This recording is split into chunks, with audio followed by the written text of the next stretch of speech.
നമസ്കാരം, middle east ന്യൂസിലേക്ക് സ്വാഗതം. ആദ്യം നോക്കാം പ്രധാന വാർത്തകൾ. ഒമാൻ സോഹാർ തീരത്ത് ഇന്ധനക്കപ്പലിന് തീപിടിച്ചു. ഒരാൾക്ക് പരിക്ക്, 2 പേരെ കാണാനില്ല. കപ്പൽ ജീവനക്കാരിൽ 24 പേർ ഇന്ത്യക്കാർ. ഇവരുടെ വിവരങ്ങൾ ശേഖരിച്ചു വരികയാണെന്ന് ഒമാനിലെ ഇന്ത്യൻ എംബസി.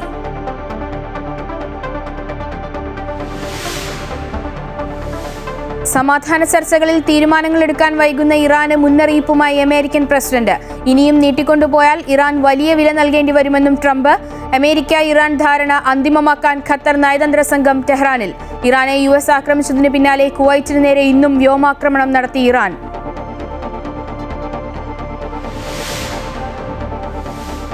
കോഴിക്കോട് നിപ സംശയം. ഫറോക്ക് സ്വദേശി രോഗലക്ഷണങ്ങളോടെ ആശുപത്രിയിൽ. വയനാട്ടിൽ വീണ്ടും ഷിഗല്ല. ബത്തേരിയിൽ 5 കുട്ടികൾക്ക് കൂടി രോഗം സ്ഥിരീകരിച്ചു. നിയന്ത്രണ വിധേയമെന്ന് ആരോഗ്യമന്ത്രി കെ മുരളീധരൻ. വയനാട് കാട്ടിക്കുളത്ത് കാട്ടാനയുടെ ആക്രമണത്തിൽ 1 മരണം. പുളിമൂട് ഉന്നതിയിലെ രാജുവിനെ ആക്രമിച്ചത് കൃഷിസ്ഥലത്ത് വെച്ച്. പ്രതിഷേധവുമായി CPM. കോഴിക്കോട് കൂരാച്ചുണ്ടിലും കോതമംഗലം കുട്ടമ്പുഴയിലും തൃശൂർ വാണിയമ്പാറയിലും കാട്ടാന കൃഷി നശിപ്പിച്ചു. ലോകകപ്പ് ഫുട്ബോളിന് നാളെ കിക്ക് ഓഫ്. ആദ്യ മത്സരത്തിൽ മെക്സിക്കോ ദക്ഷിണാഫ്രിക്കയെ നേരിടും. മത്സരം ഇന്ത്യൻ സമയം രാത്രി 12:30-ന്.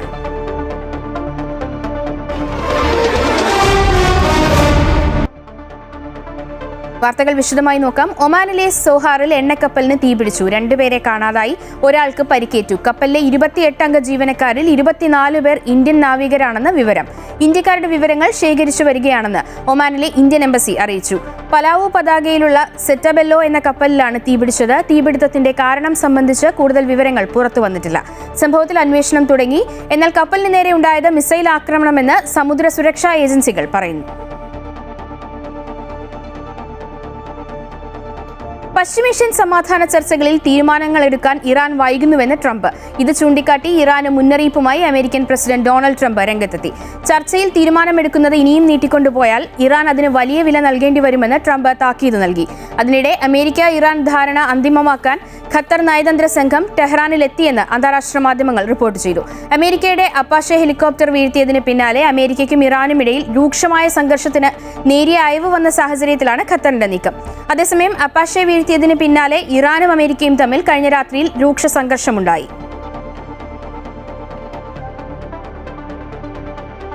ഇറാനെ US ആക്രമിച്ചതിന് പിന്നാലെ കുവൈറ്റിന് നേരെ ഇന്നും ഇറാൻ വ്യോമാക്രമണം നടത്തി. ശത്രുക്കളുടെ വ്യോമ ലക്ഷ്യങ്ങൾ തങ്ങളുടെ പ്രതിരോധ സംവിധാനങ്ങൾ വിജയകരമായി തടഞ്ഞതായി കുവൈറ്റ് സായുധ സേനാ ജനറൽ കമാൻഡ് അറിയിച്ചു.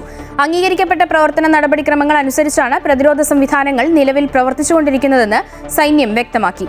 മേഖലയിൽ അമേരിക്കയും ഇറാനും തമ്മിലുള്ള സൈനിക സംഘർഷം കടുക്കുന്നതിനിടെയാണ് കുവൈറ്റിന് നേരെ വീണ്ടും ഡ്രോൺ മിസൈൽ ആക്രമണങ്ങൾ ഉണ്ടായിരിക്കുന്നത്.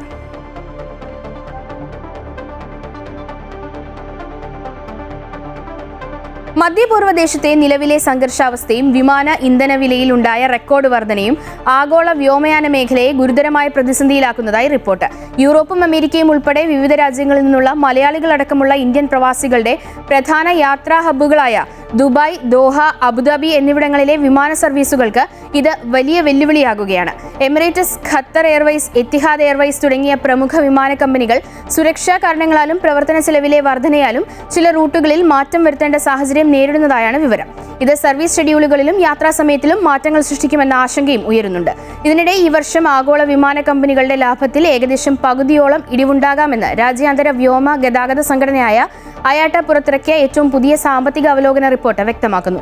വിമാന കമ്പനികൾ നഷ്ടം നികത്തുന്നതിനായി ടിക്കറ്റ് നിരക്കുകൾ വർദ്ധിപ്പിച്ചതോടെ പ്രവാസികൾക്ക് വൻ തിരിച്ചടിയാകുന്ന സാഹചര്യമാണ്. ഉയർന്ന ഇന്ധന ചെലവും ഭൗമരാഷ്ട്രീയ അനിശ്ചിതത്വവും ചേർന്ന് വ്യോമയാന മേഖലയെ കൂടുതൽ സമ്മർദ്ദത്തിലാക്കുന്നുവെന്നും റിപ്പോർട്ട് മുന്നറിയിപ്പ് നൽകുന്നു. ദുബായ് എമിറേറ്റ്സ് റോഡിൽ കഴിഞ്ഞ ഞായറാഴ്ച നടന്ന മിനി ബസ് അപകടത്തിൽ മരിച്ച 7 തൊഴിലാളികളിൽ 6 പേർ ഇന്ത്യക്കാരും ഒരാൾ ശ്രീലങ്കൻ സ്വദേശിയുമാണെന്ന് തൊഴിലാളികൾ ജോലി ചെയ്തിരുന്ന കമ്പനി സ്ഥിരീകരിച്ചു. അപകടത്തിൽ പരിക്കേറ്റ 9 പേരിൽ 4 പേർ ഇപ്പോഴും ആശുപത്രിയിൽ ചികിത്സയിലാണ്. ഇവരിൽ 3 പേർ ഇന്ത്യക്കാരും ഒരാൾ നേപ്പാൾ സ്വദേശിയുമാണ്. പരിക്കേറ്റവർക്ക് വിദഗ്ധ ചികിത്സ ലഭ്യമാക്കി വരികയാണെന്നും ഇവരുടെ ആരോഗ്യനില നിരന്തരം നിരീക്ഷിച്ചു വരികയാണെന്നും കമ്പനി അധികൃതർ അറിയിച്ചു. മരണപ്പെട്ടവരുടെ കുടുംബങ്ങളുമായി കമ്പനി ബന്ധപ്പെട്ടു വരികയാണ്. ആവശ്യമായ എല്ലാ പിന്തുണയും ഉറപ്പാക്കുമെന്നും അധികൃതർ വ്യക്തമാക്കി. ദുബായിലെ ഒരു നിർമ്മാണ സ്ഥലത്ത് ജോലി കഴിഞ്ഞ് തൊഴിലാളികളുമായി ഷാർജയിലെ താമസ സ്ഥലത്തേക്ക് മടങ്ങുകയായിരുന്ന മിനി ബസ് യന്ത്ര തകരാറിനെ തുടർന്ന് റോഡിന് നടുവിൽ നിർത്തിയിട്ടിരുന്ന ട്രക്കിന്റെ പിന്നിലേക്ക് ഇടിച്ചു കയറിയാണ് അപകടമുണ്ടായത്. അപകട സമയത്ത് ഡ്രൈവർ ഉൾപ്പെടെ 17 പേരാണ് വാഹനത്തിലുണ്ടായിരുന്നത്. അതേസമയം ദുബായിലെ ഇന്ത്യൻ കോൺസുലേറ്റ് അധികൃതർ ആശുപത്രിയിലെത്തി പരിക്കേറ്റവരെ സന്ദർശിക്കുകയും ആവശ്യമായ സഹായങ്ങളും പിന്തുണയും ഉറപ്പാക്കുകയും ചെയ്തിട്ടുണ്ട്. അപകടത്തെക്കുറിച്ചുള്ള അന്വേഷണം തുടരുകയാണ്.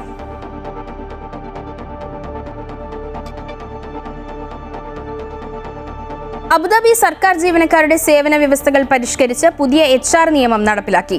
സേവന കാലാവധിക്ക് പകരം കഴിവിനും പ്രവർത്തന മികവിനും കൂടുതൽ പ്രാധാന്യം നൽകുന്നതാണ് പുതിയ നിയമത്തിന്റെ പ്രത്യേകത. ജീവനക്കാർക്ക് സ്വന്തം ബിസിനസ് സംരംഭങ്ങൾ ആരംഭിക്കുന്നതിനായി പ്രത്യേക സംരംഭകത്വ അവധിക്കും നിയമം അവസരമൊരുക്കുന്നു. കുടുംബ സൗഹൃദ നയങ്ങൾക്ക് മുൻതൂക്കം നൽകുന്ന നിയമത്തിൽ മാതൃത്വ, പിതൃത്വ അവധികൾ ഉൾപ്പെടെ 15 തരത്തിലുള്ള അവധികൾ ഉൾപ്പെടുത്തിയിട്ടുണ്ട്.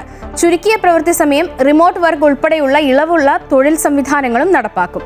സർക്കാർ മേഖലയെ കൂടുതൽ ആധുനികവും മത്സരക്ഷമവുമാക്കുന്നതിനൊപ്പം ജീവനക്കാരുടെ തൊഴിൽ കുടുംബജീവിത സന്തുലിതാവസ്ഥ ഉറപ്പാക്കുകയുമാണ് പുതിയ നിയമത്തിന്റെ പ്രധാന ലക്ഷ്യം.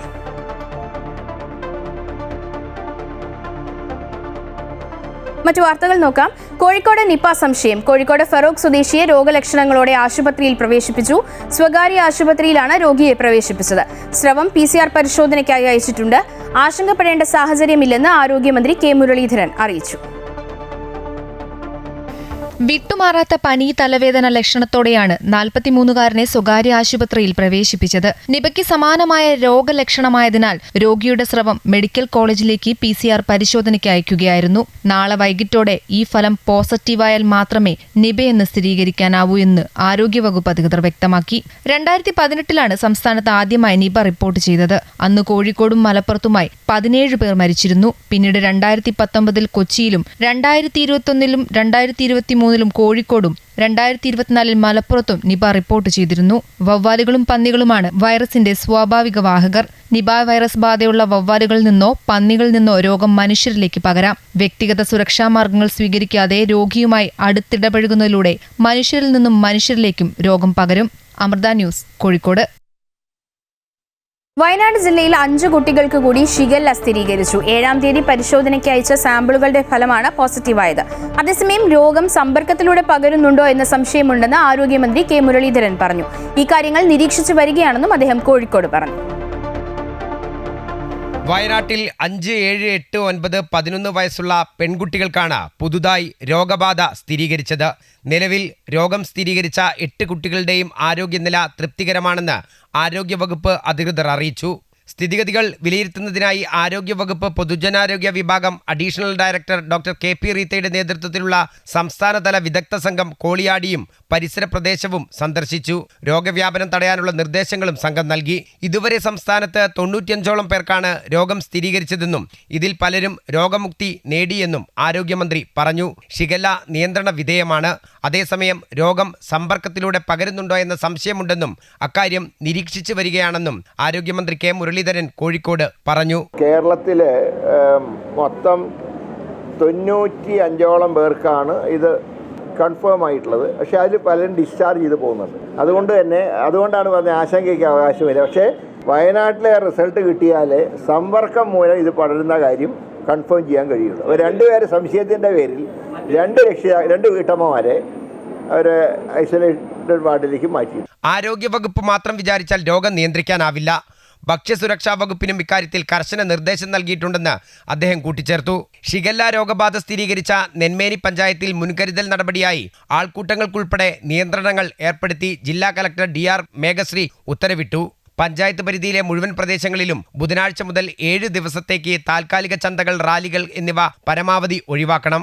വിവാഹം, മരണാനന്തര ചടങ്ങുകൾ എന്നിവയിൽ കഴിവതും ആളുകളുടെ എണ്ണം നിയന്ത്രിക്കുകയും മാസ്ക്, സാനിറ്റൈസർ എന്നിവ ഉപയോഗിക്കുകയും വേണം. രോഗലക്ഷണങ്ങൾ പ്രകടമാവുന്ന ആരും സ്വയം ചികിത്സയ്ക്ക് മുതിരരുത്. നിലവിൽ രോഗലക്ഷണങ്ങളുള്ളവരുടെ സമ്പർക്ക പട്ടിക താലൂക്ക് ആരോഗ്യ കേന്ദ്രത്തിൽ തയ്യാറാക്കുകയും അവരെ നിരീക്ഷിക്കുകയും ചെയ്യുന്നുണ്ട്. വൃത്തിഹീനമായ സാഹചര്യങ്ങളിൽ പ്രവർത്തിക്കുന്ന ഹോട്ടലുകൾ, തട്ടുകടകൾ എന്നിവയിൽ കർശന പരിശോധന നടത്തി നടപടികൾ സ്വീകരിക്കാനും കുടിവെള്ള സ്രോതസ്സുകൾ ക്ലോറിനേറ്റ് ചെയ്യാനും ഭക്ഷ്യസുരക്ഷാ വകുപ്പിനും ഹെൽത്ത് ഇൻസ്പെക്ടർമാർക്കും നിർദ്ദേശം നൽകിയിട്ടുണ്ട്. അമൃത ന്യൂസ്, വയനാട്. വയനാട് കാട്ടിക്കുളത്ത് കാട്ടാന ആക്രമണത്തിൽ പരിക്കേറ്റ് ചികിത്സയിലായിരുന്ന തൊഴിലാളി മരിച്ചു. പുളിമൂട് ഉന്നതിയിലെ രാജുവാണ് മരിച്ചത്. കൃഷിസ്ഥലത്ത് വെച്ചാണ് തൊഴിലാളിയെ ആന ആക്രമിച്ചത്. സംഭവത്തിൽ മെഡിക്കൽ കോളേജ് ആശുപത്രിക്ക് മുന്നിൽ CPM പ്രതിഷേധം നടത്തി. ഇന്ന് രാവിലെയാണ് വെള്ളാഞ്ചേരിയിലെ ജനവാസ മേഖലയിൽ കാട്ടാനയെ പ്രദേശവാസികൾ കണ്ടത്. വിവരം അറിയിച്ചതിനെ തുടർന്ന് വനം വകുപ്പ് ഉദ്യോഗസ്ഥർ സ്ഥലത്തെത്തി ആനയെ കാട് കയറ്റാൻ ശ്രമിക്കുന്നതിനിടെ നാട്ടുകാരനായ രാജു ആനയുടെ മുന്നിൽ പെടുകയായിരുന്നു. വനം വകുപ്പ് ഉദ്യോഗസ്ഥരോടൊപ്പം കാട്ടാനയെ തുരത്താൻ ശ്രമിക്കുന്നതിനിടെ രാജുവിനെ കാട്ടാന ആക്രമിക്കുകയായിരുന്നു. ഒറ്റയാന്റെ ആക്രമണത്തിൽ ഗുരുതരമായി പരിക്കേറ്റ രാജുവിനെ മാനന്തവാടി മെഡിക്കൽ കോളേജ് ആശുപത്രിയിൽ പ്രവേശിപ്പിച്ചിരുന്നു. തുടർന്ന് വിദഗ്ധ ചികിത്സയ്ക്കായി കോഴിക്കോട് മെഡിക്കൽ കോളേജിലേക്ക് കൊണ്ടുപോകുന്നതിനിടെയാണ് മരണം. കാട്ടാന ആക്രമണത്തിൽ തുടർച്ചയായി ജീവൻ നഷ്ടപ്പെടുന്നതിൽ പ്രതിഷേധിച്ച് രാജുവിന്റെ ബന്ധുക്കളും നാട്ടുകാരും CPM പ്രവർത്തകരും മാനന്തവാടി മെഡിക്കൽ കോളേജ് മോർച്ചറി പരിസരത്ത് പ്രതിഷേധം നടത്തി. CPM വയനാട് ജില്ലാ സെക്രട്ടറി K. റഫീഖിന്റെയും മുൻ മന്ത്രി OR കേളുവിന്റെയും അടക്കം നേതൃത്വത്തിലാണ് മോർച്ചറിക്ക് മുന്നിൽ സമരം നടന്നത്. രാജുവിന്റെ ആശ്രിതർക്ക് നിയമനം ഉറപ്പു നൽകിയാൽ മാത്രമേ മൃതദേഹം മോർച്ചറിയിൽ ിലേക്ക് മാറ്റാൻ അനുവദിക്കൂ എന്നാവശ്യപ്പെട്ടായിരുന്നു സമരം.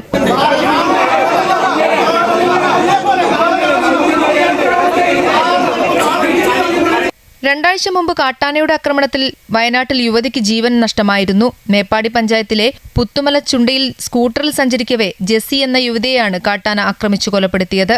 ജില്ലയിൽ ഇന്ന് പലയിടത്തും വന്യജീവി ആക്രമണം റിപ്പോർട്ട് ചെയ്യുന്നുണ്ട്. പുൽപ്പള്ളി മൂന്നുപാലത്ത് കൂട്ടിൽ കെട്ടിയിരുന്ന ആടിനെ പുലി ആക്രമിച്ചു കൊന്നു. ചീരാൽ കല്ലുമുക്ക് സ്വകാര്യ എസ്റ്റേറ്റിന് സമീപം കടുവ കാട്ടുപന്നിയെ കൊന്നു. അമൃത ന്യൂസ്, കോഴിക്കോട്. കോഴിക്കോട് കൂരാച്ചുണ്ടിൽ വീണ്ടും കാട്ടാന ഇറങ്ങി. ഓട്ടപ്പാലം, മണ്ടോപ്പാറ മേഖലകളിലാണ് കാട്ടാന ഇറങ്ങിയത്. കുമാരൻ, ബേബി, റോബിൻ എന്നിവരുടെ കൃഷിയിടങ്ങൾ കാട്ടാന നശിപ്പിച്ചു. കഴിഞ്ഞ ഏതാനും ദിവസങ്ങളായി ഇവിടെ കൃഷിയിടങ്ങളിൽ കാട്ടാനകൾ പതിവായി എത്താറുണ്ടെന്ന് നാട്ടുകാർ പറയുന്നു. പെരുവണ്ണാമൂഴി റിസർവോയർ നീന്തിക്കയറിയാണ് ആനകൾ എത്തുന്നത്. അതേസമയം കൂരാച്ചുണ്ടിലെ ജനവാസ മേഖലയിൽ സ്ഥിരമായി എത്തി കൃഷി നശിപ്പിക്കുന്ന കാട്ടാനകളെ ഉൾക്കാട്ടിലേക്ക് തുരത്താനായി RRT സംഘം തിങ്കളാഴ്ച സ്ഥലത്തെത്തിയിരുന്നു.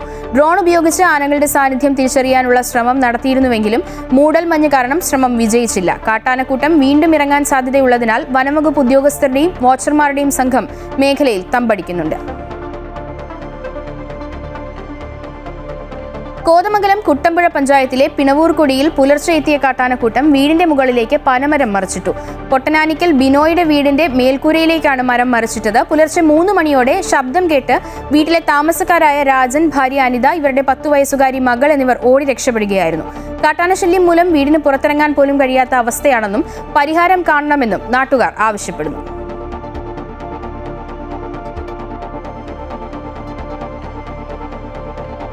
തൃശൂർ വാണിയമ്പാറയിലും കാട്ടാന ഭീതി വിതയ്ക്കുന്നു. കൊമ്പഴ രാമഞ്ചിറയിൽ ജനവാസ മേഖലയിൽ ഇറങ്ങിയ കാട്ടാന കൃഷി നശിപ്പിച്ചു. കഴിഞ്ഞ ദിവസമാണ് ജനവാസ മേഖലയിൽ കാട്ടാന എത്തിയത്. ഇട്ടിച്ചൻകുടി ബാബു വർഗീസിന്റെ വീടിന്റെ തൊട്ടടുത്തുള്ള പറമ്പിലും പഞ്ചായത്ത് റോഡിലൂടെയുമാണ് കാട്ടാൻ ഇറങ്ങിയത്.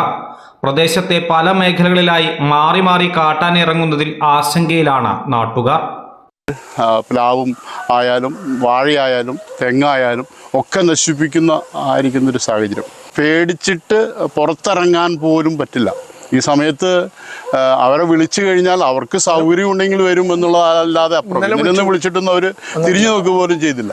ശാശ്വത പരിഹാരം കണ്ടില്ലെങ്കിൽ മേഖലയിൽ താമസിക്കാൻ കഴിയാത്ത സ്ഥിതിയിലാണ് നിലവിലുള്ളതെന്ന് നാട്ടുകാർ പറയുന്നു. പ്രദേശത്ത് വന്യമൃഗശല്യത്തിന് അറുതി വരുത്താൻ വേണ്ട സംവിധാനങ്ങൾ ഉടൻ വേണമെന്ന ആവശ്യം ശക്തമാവുകയാണ്. അമൃത ന്യൂസ്, തൃശൂർ. വന്യമൃഗങ്ങളുടെ ആക്രമണത്തിൽ നിന്നും കർഷകരെ സംരക്ഷിക്കണമെന്നും കർഷകർക്കെതിരെയുള്ള കള്ളക്കേസുകൾ അവസാനിപ്പിക്കണമെന്നും ആവശ്യപ്പെട്ട് കോന്നിയിൽ പ്രതിഷേധം.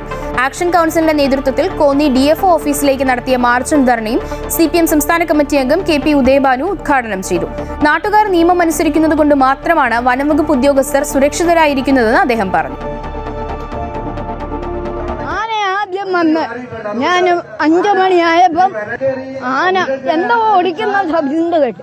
അത് കഴിഞ്ഞ ഉടനെ വലിച്ചു അടിക്കുന്ന സൗണ്ട്. അപ്പൊ ഞാൻ 10 മിനിറ്റ് നേരം ബാത്റൂമിൽ ഇറങ്ങിയിട്ട് എന്റെ കയ്യിലൊരു ചെറിയ ലൈറ്റ് ഇങ്ങനെ അടിച്ചു നോക്കിയപ്പം സാറേ എന്റെ ഇടത്തും വലത്തും ആന. ഞാൻ എങ്ങോട്ട് തിരിയണം? നൂറ്റാണ്ടുകളായി താമസിക്കുന്ന സ്വന്തം മണ്ണിൽ നിന്നും ഒഴിഞ്ഞുപോവില്ലെന്ന പ്രഖ്യാപനവുമായാണ് ആക്ഷൻ കൗൺസിലിന്റെ നേതൃത്വത്തിൽ കർഷകർ കോന്നി DFO ഓഫീസിലേക്ക് മാർച്ച് നടത്തിയത്. ജനവാസ മേഖലകളിൽ നിരന്തരമുണ്ടാകുന്ന വന്യമൃഗ ആക്രമണങ്ങൾക്ക് ശാശ്വത പരിഹാരം കാണാൻ വനംവകുപ്പ് തയ്യാറാകണമെന്നാണ് കർഷകരുടെ പ്രധാന ആവശ്യം. മാർച്ച് ഉദ്ഘാടനം ചെയ്ത CPM സംസ്ഥാന കമ്മിറ്റി അംഗം KP ഉദയഭാനു വനംവകുപ്പിന്റെ വീഴ്ചകൾക്കെതിരെ രൂക്ഷമായ വിമർശനമാണ് ഉന്നയിച്ചത്. കാട്ടാനകൾ പെറ്റുപെരുകയാണെന്നും ലക്ഷക്കണക്കിന് രൂപ മുടക്കിയിറക്കുന്ന കൃഷി വിളവെടുപ്പിന് മുൻപ് നശിക്കുകയാണെന്നും അദ്ദേഹം പറഞ്ഞു. നാട്ടുകാർ നിയമം അനുസരിക്കുന്നതുകൊണ്ട് മാത്രമാണ് വനംവകുപ്പ് ഉദ്യോഗസ്ഥർ സുരക്ഷിതരായിരിക്കുന്നതെന്നും അദ്ദേഹം ഓർമ്മിപ്പിച്ചു. വളരെ വ്യക്തമായിട്ട് നമ്മൾ പറയാം, കൃഷി നശിപ്പിച്ചാൽ അതിന്റെ പൂർണ്ണമായ ചെലവ് ഫോറസ്റ്റ് തന്നേ പറ്റുള്ളൂ, വനം വകുപ്പ് തന്നേ പറ്റുള്ളൂ. നിങ്ങൾ ഈ ആളുകളെ ഭയപ്പെടുത്തുന്ന ഒരു കാര്യം ഞാൻ പറയാം. നിയമം എന്ന് പറയുന്നത് ചിലന്തുവലയാണ്. അത് ഭേദിക്കാൻ വന്യജീവിയൊക്കെ അത് ഭേദിച്ചു പോകും. അതുകൊണ്ട് നിയമം ഞങ്ങൾ നാട്ടുകാരനുസരിക്കുന്നത് മാത്രമേ നിയമത്തിന് പിൻബലമുള്ള കാര്യം ഞാൻ ഇവിടുത്തെ ഫോറസ്റ്റ് ഉദ്യോഗസ്ഥന്മാരെ ഓർമ്മപ്പെടുത്തുകയാണ്. വന്യമൃഗങ്ങളെ പ്രതിരോധിക്കാൻ നോക്കുന്ന കർഷകരെ കള്ളക്കേസിൽ കുടുക്കാനാണ് വനം വകുപ്പ് ശ്രമിക്കുന്നത്. കഴിഞ്ഞയാഴ്ച ജനവാസ മേഖലയിൽ വന്ന് ആന ചരിഞ്ഞ സംഭവത്തിൽ സ്ഥലമുടമയായ സന്തോഷിനെതിരെ കേസെടുക്കാനുള്ള നീക്കത്തിലാണ് വനം വകുപ്പ്. വന്യമൃഗങ്ങൾ ജനവാസ മേഖലയിൽ വന്ന് ആത്മഹത്യ ചെയ്താൽ അതിന് നാട്ടുകാരാണോ ഉത്തരവാദികളെന്നും അദ്ദേഹം ചോദിച്ചു. കാട്ടുമൃഗങ്ങൾ എവിടെയെങ്കിലും ഒന്ന് നാട്ടിൽ വന്ന് മരിച്ചാൽ ആന അവിടെ വന്ന് ആത്മഹത്യ ചെയ്തു, അതിന് നാട്ടുകാരെന്ത് വേണം? കാട്ടുമൃഗങ്ങളെ കാട്ടിൽ തന്നെ നിർത്താനുള്ള നടപടികൾ വനം വകുപ്പ് സ്വീകരിക്കണം. ഇതിനായി കിടങ്ങുകൾ ഉൾപ്പെടെയുള്ള പ്രതിരോധ സംവിധാനങ്ങൾ അടിയന്തരമായി നിർമ്മിക്കണമെന്നാണ് കർഷകരുടെ ആവശ്യം. ആവശ്യങ്ങൾ അംഗീകരിച്ചില്ലെങ്കിൽ വരും ദിവസങ്ങളിൽ സമരം കൂടുതൽ ശക്തമാക്കാനാണ് ആക്ഷൻ കൗൺസിലിന്റെ തീരുമാനം. അമൃത ന്യൂസ്, പത്തനംതിട്ട. ഗൾഫ് രാജ്യങ്ങളെയും യൂറോപ്പിനെയും ട്രെയിൻ മാർഗം ബന്ധിപ്പിക്കുന്ന വൻകിട റെയിൽവേ പദ്ധതിക്ക് സൗദി അറേബ്യയും തുർക്കിയും കൈകോർക്കുന്നു. മേഖലയിലെ പ്രാദേശിക കണക്ടിവിറ്റി വർദ്ധിപ്പിക്കുന്നതിനും ഗൾഫിൽ നിന്ന് യൂറോപ്പിലേക്കുള്ള ചരക്കു നീക്കപാതകൾ വികസിപ്പിക്കുന്നതിനുമായി ഇരു രാജ്യങ്ങളും തമ്മിൽ 2 സുപ്രധാന ധാരണാപത്രങ്ങളിൽ ഒപ്പുവച്ചു. ചരക്കു നീക്കത്തിനും ഒപ്പം യാത്രക്കാർക്കും ഒരുപോലെ പ്രയോജനപ്പെടുന്നതാണ് ഈ പദ്ധതി. സൗദി ഗതാഗത ലോജിസ്റ്റിക്സ് മന്ത്രി എഞ്ചിനീയർ സ്വാലിഹ് അൽ ജാസറും തുർക്കി ഗതാഗത അടിസ്ഥാന സൗകര്യ വികസന മന്ത്രി അബ്ദുൽ ഖാദിർ ഉറാലോഗുവും ഒപ്പുവച്ചു.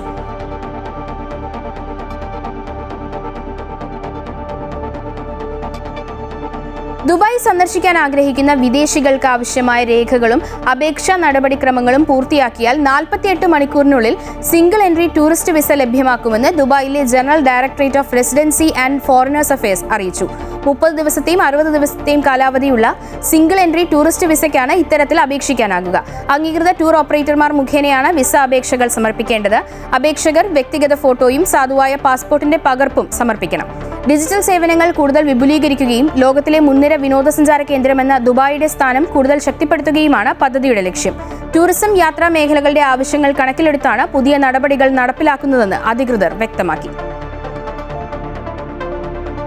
ദുബായ് കിരീടാവകാശിയും UAE ഉപപ്രധാനമന്ത്രിയും പ്രതിരോധ മന്ത്രിയുമായ Sheikh Hamdan bin Mohammed bin Rashid Al മക്തൂമിന്റെ അധ്യക്ഷതയിൽ ഈ വർഷത്തെ 2ാമത്തെ ഡിഫൻസ് കൗൺസിൽ യോഗം ചേർന്നു. പ്രതിരോധ മന്ത്രാലയത്തിന്റെ തന്ത്രപ്രധാന ലക്ഷ്യങ്ങൾ കൈവരിക്കുന്നതിനായി നടപ്പിലാക്കുന്ന വിവിധ പദ്ധതികളുടെ പുരോഗതി യോഗം വിലയിരുത്തി. രാജ്യത്തിന്റെ പ്രതിരോധ സംവിധാനങ്ങളുടെ കാര്യക്ഷമതയും പ്രവർത്തന മികവും വർദ്ധിപ്പിക്കുന്നതിനുള്ള നടപടികൾക്ക് യോഗം പ്രത്യേക പ്രാധാന്യം നൽകി. ഭാവിയിലെ വെല്ലുവിളികൾ നേരിടാൻ അത്യാധുനിക സൈനിക സംവിധാനങ്ങളിൽ രാജ്യം നിക്ഷേപം തുടരുമെന്ന് ഷെയ്ഖ് ഹംദാൻ പ്രഖ്യാപിച്ചു. ഫെബ്രുവരിക്ക് ശേഷം UAEക്ക് നേരെയുണ്ടായ വ്യാപക മിസൈൽ ഡ്രോൺ ആക്രമണങ്ങളെ ലോകോത്തര പ്രതിരോധ സംവിധാനങ്ങളുടെ കരുത്തിൽ രാജ്യം വിജയകരമായി ചെറുത്തിരുന്നു. ബറാക്ക ആണവ നിലയത്തിന് സമീപമുണ്ടായ തീപിടുത്തം ഉൾപ്പെടെയുള്ള സംഭവങ്ങളുടെ പശ്ചാത്തലത്തിൽ രാജ്യത്തിന്റെ അടിസ്ഥാന സൗകര്യങ്ങൾക്ക് നേരെയുള്ള ആക്രമണം UAEയുടെ ചുവപ്പ് രേഖയാണെന്ന് അധികൃതർ മുന്നറിയിപ്പ് നൽകി. ആക്രമണങ്ങളിൽ സൈനികരും സാധാരണക്കാരും ഉൾപ്പെടെ ജീവത്യാഗം ചെയ്യേണ്ടി വന്ന സാഹചര്യത്തിൽ ജനങ്ങളുടെ ജീവനും സ്വത്തിനും സുരക്ഷയൊരുക്കാൻ സായുധ സേന കൂടുതൽ നവീകരണങ്ങളോടെ മുന്നോട്ടു പോകുമെന്നും ഷെയ്ഖ് ഹംദാൻ കൂട്ടിച്ചേർത്തു.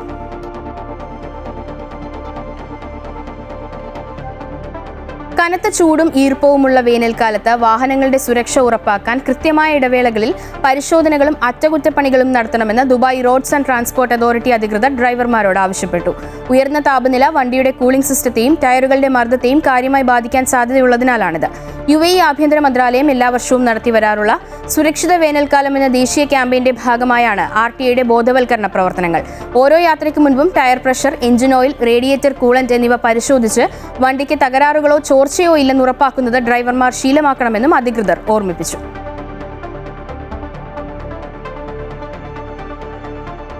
പൊതുജനങ്ങളുടെ സുരക്ഷ ഉറപ്പാക്കാൻ പുതിയ ചുവടുവയ്പുമായി ഷാർജ സിവിൽ ഡിഫൻസ്. അപ്രതീക്ഷിതമായി ഉണ്ടാകുന്ന തീപിടുത്തം പോലുള്ള അടിയന്തര സാഹചര്യങ്ങളിൽ കെട്ടിടങ്ങളിൽ നിന്ന് സാധാരണ രീതിയിൽ പുറത്തുകടക്കാൻ കഴിയാത്തവരെ അതിവേഗം താഴെ ഇറക്കാൻ സഹായിക്കുന്ന അത്യാധുനിക എയർ കുഷൻ സംവിധാനമാണ് ഷാർജ സിവിൽ ഡിഫൻസ് ഇപ്പോൾ രംഗത്തിറക്കിയിരിക്കുന്നത്. വളരെ പെട്ടെന്ന് തന്നെ വായു നിറച്ച് പ്രവർത്തന സജ്ജമാക്കാൻ കഴിയുന്നതാണ് ഈ പ്രത്യേക റെസ്ക്യൂ കുഷനുകൾ.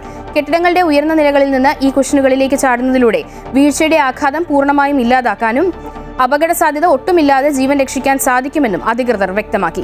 ആധുനിക രക്ഷാപ്രവർത്തന സാങ്കേതിക വിദ്യകളുടെ സഹായത്തോടെ പൊതുജനങ്ങളുടെ സുരക്ഷ ഉറപ്പാക്കാനും അടിയന്തര സാഹചര്യങ്ങളിലെ പ്രതികരണശേഷി കൂടുതൽ ശക്തമാക്കാനുമാണ് ഷാർജ സിവിൽ ഡിഫൻസിന്റെ ശ്രമം.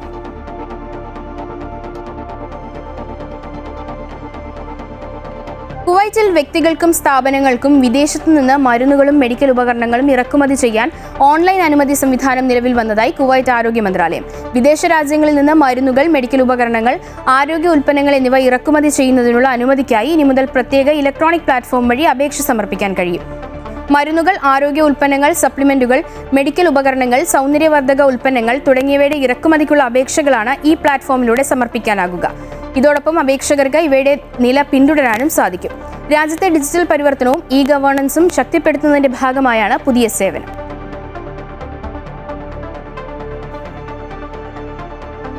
കുവൈറ്റിൽ സിവിൽ ID കാർഡിൽ സഹൽ ആപ്പ് വഴി തങ്ങളുടെ ബ്ലഡ് ഗ്രൂപ്പ് വിവരങ്ങൾ ചേർക്കുന്നതിന് പുതിയ സംവിധാനം. Public authority for civil information അധികൃതരാണ് ഇക്കാര്യം പ്രഖ്യാപിച്ചത്.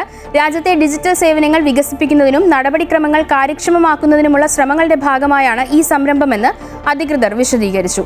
ഉപയോക്താക്കൾക്ക് വേഗത്തിലും എളുപ്പത്തിലും നടപടികൾ പൂർത്തിയാക്കാൻ സഹായമാകുമെന്നും അധികൃതർ അറിയിച്ചു.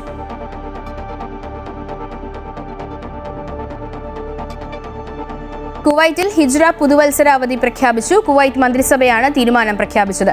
1447 ഹിജ്റ വർഷത്തിലെ ദുൽഹിജ്ജ മാസം 29 ദിവസമാണെങ്കിൽ മന്ത്രാലയങ്ങൾക്കും സർക്കാർ സ്ഥാപനങ്ങൾക്കും 2026 ജൂൺ 16 ചൊവ്വാഴ്ച അവധിയായിരിക്കും. ജൂൺ 17 ബുധനാഴ്ച മുതൽ പ്രവൃത്തി ദിനം പുനരാരംഭിക്കും. അതേസമയം ദുൽഹിജ്ജ മാസം 30 ദിവസമാണെങ്കിൽ മന്ത്രാലയങ്ങൾക്കും സർക്കാർ ഏജൻസികൾക്കും ജൂൺ 17, 18 തീയതികളിൽ 2 ദിവസം തുടർച്ചയായി അവധി ലഭിക്കുകയും ജൂൺ 21 മുതൽ പ്രവൃത്തി ദിനം പുനരാരംഭിക്കുകയും ചെയ്യും. ചന്ദ്രദർശനത്തിന്റെ അടിസ്ഥാനത്തിൽ ദുൽഹിജ്ജ മാസത്തിന്റെ ദൈർഘ്യം സ്ഥിരീകരിച്ച ശേഷമായിരിക്കും അവധിയുടെ അന്തിമ തീയതി പ്രാബല്യത്തിൽ വരിക. മലപ്പുറം മമ്പാട് അശോക റോഡ് സ്വദേശി പനയം തൊടിക റസൽ റിയാദിൽ നിര്യാതനായി. പരേതരായ സൈദലവി കാക്കിയുടെയും ഫാത്തിമയുടെയും മകനാണ്. ഹസീനയാണ് ഭാര്യ. റീമ, ബൈസ, റസൽ എന്നിവർ മക്കളാണ്.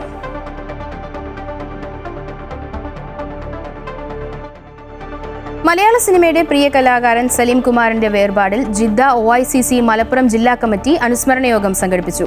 ജിദ്ദ ഷെറഫിയയിൽ നടന്ന പരിപാടിക്ക് ഫൈസൽ മക്കരപ്പറമ്പ് അധ്യക്ഷത വഹിച്ചു. ജിദ്ദയിലെ കലാ, സാംസ്കാരിക, രാഷ്ട്രീയ രംഗത്തെ പ്രമുഖർ പങ്കെടുത്തു. സലീം കുമാറിന്റെ ചിത്രത്തിനു മുന്നിൽ പുഷ്പാർച്ചന നടത്തി.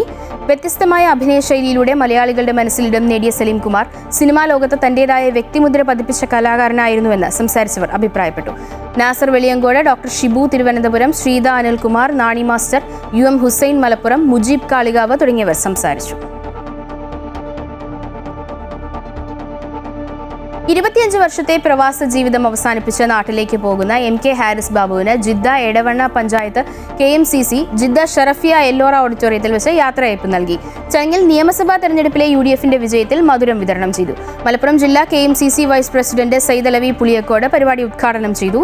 ഫിറോസ് ബാബു അധ്യക്ഷത വഹിച്ചു. മണ്ഡലം ഭാരവാഹികളായ സുൽഫിക്കർ K, മൊയ്തീൻ കുട്ടി കാവനൂർ, സിജു എടവണ്ണ, അബൂബക്കർ KC, ഹബീബ് കാഞ്ഞിരാല തുടങ്ങിയവർ സംസാരിച്ചു.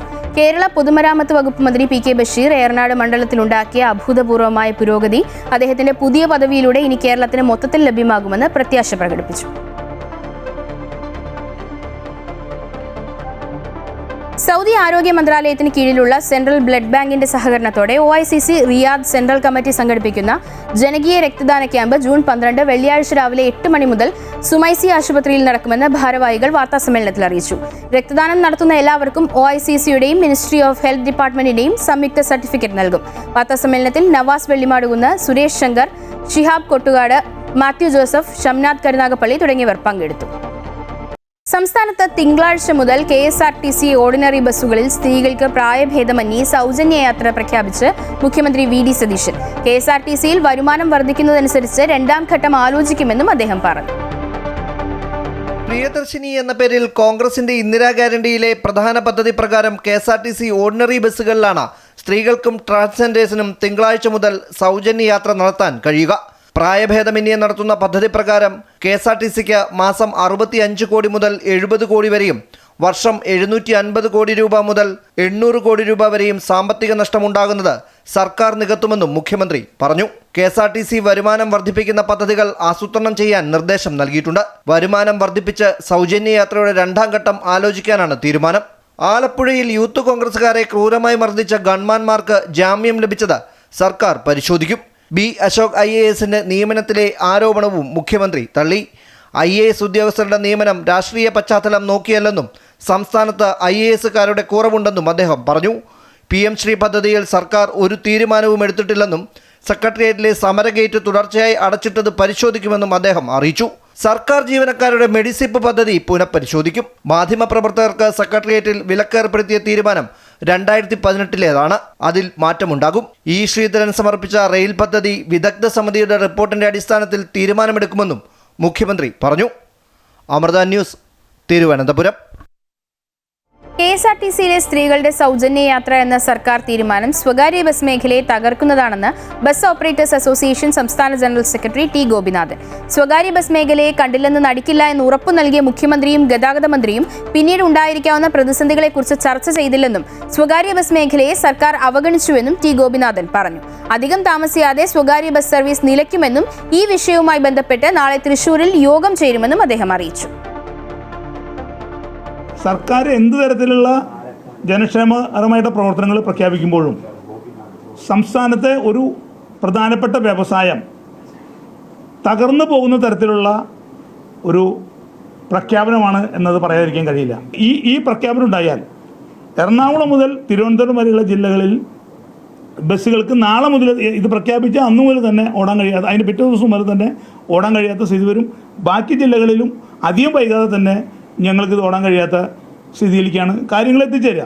ഇതുമായി ബന്ധപ്പെട്ട് ഞങ്ങൾ ഇന്നത്തെ മുഖ്യമന്ത്രിയുടെ വാർത്താ സമ്മേളനത്തിന് ശേഷം ഞങ്ങൾ തീരുമാനം എടുത്തിട്ടുള്ളത് നാളെ രാവിലെ 10 മണിക്ക് ഞങ്ങൾ തൃശ്ശൂരിൽ ഞങ്ങൾ സംഘടനയുടെ സംസ്ഥാന സമിതി യോഗം ചേരാൻ തീരുമാനിച്ചിട്ടുണ്ട്. രാജ്യസഭാ തെരഞ്ഞെടുപ്പിൽ മീനാക്ഷി നടരാജന്റെ നാമനിർദ്ദേശ പത്രിക തള്ളിയ നടപടി ജനാധിപത്യത്തിന്റെ അട്ടിമറിയാണെന്ന് കോൺഗ്രസ്. KC വേണുഗോപാലിന്റെ നേതൃത്വത്തിൽ നേതാക്കൾ തെരഞ്ഞെടുപ്പ് കമ്മീഷന് പരാതി നൽകി. വിവരങ്ങൾ ചേർക്കാൻ അവസരം നൽകിയെങ്കിലും കോൺഗ്രസ് സ്ഥാനാർത്ഥി തയ്യാറാകാത്തതുകൊണ്ടാണ് പത്രിക തള്ളിയതെന്ന് തെരഞ്ഞെടുപ്പ് കമ്മീഷൻ വ്യക്തമാക്കി. രാജ്യസഭാ തെരഞ്ഞെടുപ്പിന് മധ്യപ്രദേശിൽ കോൺഗ്രസ് സ്ഥാനാർത്ഥി മീനാക്ഷി നടരാജന്റെ നാമനിർദ്ദേശ പത്രിക തള്ളിയതിനെതിരെ കോൺഗ്രസ് ശക്തമായ പ്രതിഷേധം അറിയിച്ചു. KC വേണുഗോപാൽ, ജയറാം രമേശ്, അഭിഷേക് സിംഗ്വി തുടങ്ങിയ നേതാക്കൾ ഡൽഹിയിൽ തെരഞ്ഞെടുപ്പ് കമ്മീഷന് നേരിൽ കണ്ടാണ് പരാതി നൽകിയത്. പത്രിക തള്ളിയ നടപടി പിൻവലിക്കണമെന്ന് കോൺഗ്രസ് നേതാക്കൾ ആവശ്യപ്പെട്ടു. തെരഞ്ഞെടുപ്പ് കമ്മീഷന്റെ നടപടി നിയമവിരുദ്ധവും ജനാധിപത്യത്തിന്റെ അട്ടിമറിയാണെന്നും നേതാക്കൾ ആരോപിച്ചു. തെലങ്കാന കോടതിയിൽ നിലനിൽക്കുന്ന ക്രിമിനൽ കേസിന്റെ വിവരം മീനാക്ഷി നടരാജൻ നാമനിർദ്ദേശ പത്രികയിൽ ഉൾപ്പെടുത്തിയിരുന്നില്ല. ഇക്കാര്യം ചൂണ്ടിക്കാട്ടി BJP പരാതി നൽകിയതോടെയാണ് മീനാക്ഷി നടരാജന്റെ നാമനിർദ്ദേശ പത്രിക തള്ളിയത്. അതേസമയം റിട്ടേണിംഗ് ഓഫീസർ നടപടിക്രമങ്ങൾ പാലിച്ചാണ് തീരുമാനമെടുത്തതെന്ന് തെരഞ്ഞെടുപ്പ് കമ്മീഷൻ വിലയിരുത്തി. വിവരങ്ങൾ ചേർക്കാൻ അവസരം നൽകിയെങ്കിലും സ്ഥാനാർത്ഥി അതിന് തയ്യാറാകാത്തതോടെയാണ് പത്രിക തള്ളിയതെന്നും കമ്മീഷൻ വ്യക്തമാക്കിയിട്ടുണ്ട്. അമൃത ന്യൂസ്, ന്യൂഡൽഹി.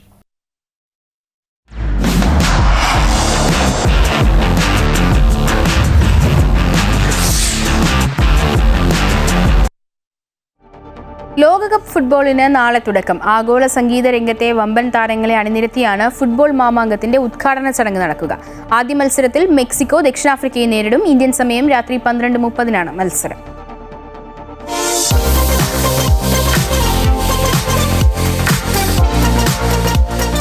ഫിഫ ലോകകപ്പ് ഫുട്ബോളിന്റെ ഉദ്ഘാടന ചടങ്ങ് ഗംഭീരമാക്കാൻ പോപ്പ് താരം ഷക്കീറ, ടൈല എന്നിവരടങ്ങുന്ന പ്രമുഖ ഗായകരാണ് അണിനിരക്കുന്നത്. പ്രത്യേക മൾട്ടി ട്രാക്ക് മ്യൂസിക് പ്രോജക്റ്റുകളും മെഗാ ആൽബവും ഫിഫ സജ്ജമാക്കിയിട്ടുണ്ട്. വൈവിധ്യമാർന്ന പ്രമേയങ്ങളിൽ 3 വ്യത്യസ്ത വേദികളിലായിട്ടാണ് ഉദ്ഘാടന ചടങ്ങുകൾ നടക്കുക. അമേരിക്കയിലും കാനഡയിലും മെക്സിക്കോയിലുമായി അരങ്ങേറുന്ന ലോകകപ്പിന്റെ 23ാം പതിപ്പിനാണ് തുടക്കമാകുന്നത്. 48 ടീമുകൾ, 12 ഗ്രൂപ്പുകൾ, 1248 താരങ്ങൾ, 16 വേദികൾ, 104 മത്സരങ്ങൾ. മെക്സിക്കോ ഇത് 3ാം തവണയാണ് ലോകകപ്പ് ഫുട്ബോളിന് വേദിയാകുന്നത്. അമേരിക്ക 2ാമതും. 1994 അമേരിക്ക അവസാനമായി ലോകകപ്പിന് ആതിഥേയത്വം വഹിച്ചത്. കാനഡ ഇതാദ്യമായിട്ടാണ് ടൂർണമെന്റിന്റെ ആതിഥേയത്വം വഹിക്കുന്നത്. ഇത്തവണ ലോകകപ്പിൽ 32 പകരം 48 ടീമുകൾ മാറ്റുരയ്ക്കും. 12 ഗ്രൂപ്പുകളിലെ ആദ്യ 2 സ്ഥാനക്കാരും ഏറ്റവും മികച്ച 8 മൂന്നാം സ്ഥാനക്കാരും നോക്കൌട്ട് റൗണ്ടിന്റെ തുടക്കമായ റൗണ്ട് ഓഫ് 32-ൽ മത്സരിക്കും. പിന്നീട് 16 ടീമുകളുടെ പ്രീ ക്വാർട്ടർ, അതിനുശേഷം ക്വാർട്ടർ, സെമി എന്നിവ നടക്കും. ജൂലൈ 19 കലാശ പോരാട്ടം. ഉദ്ഘാടന മത്സരം മെക്സിക്കോ സിറ്റിയിലെ ബെനോട്ടോ സ്റ്റേഡിയത്തിലും ഫൈനൽ ന്യൂജേഴ്സിയിലെ ഈസ്റ്റ് റോദർഫോർഡിലെ മെറ്റ് ലൈഫ് സ്റ്റേഡിയത്തിലും നടക്കും. ഗ്രൂപ്പ് എയിലെ ആദ്യ മത്സരത്തിൽ സഹ ആതിഥേയരായ മെക്സിക്കോ ബെനോർട്ടെ സ്റ്റേഡിയത്തിൽ ദക്ഷിണാഫ്രിക്കയെ നേരിടും. ഇന്ത്യൻ സമയം 12:30 മത്സരം. Sports desk, Amrita news. Middle east വാർത്തകൾ പൂർണ്ണമാകുന്നു. നമസ്കാരം.